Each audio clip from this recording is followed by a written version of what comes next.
เอาก็ได้ตัดถิ่มนะกินบ่เบิดอ๋อ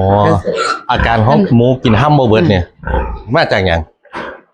กับคิดว่าสันนิษฐานว่าตามประสบการณ์มันสิว่าห้ำมันจะเป็นห้ำแก่ที่เขาบ่คุ้นซะใดบุอ๋อมันเสริมอาหารให้อยู่แต่ว่ามันกินบ่ดีต้องตักออกครับมันสิบูดสิเน่าค่านี่ก็ต้องตักออกว่า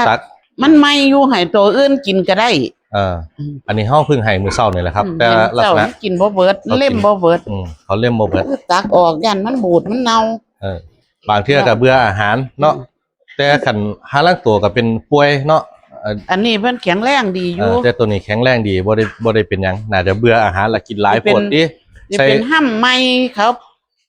บ่คุ้นครับอันนี้จะได้บุ๋มสิแก่จักหน่อยแต่คุณยายก็ให้หัวอาหารเสริมหลายเติบอยู่เนาะตัวนี้เดี๋ยวตักหัวอาหารใส่ให้อีกห้ำบ่ดี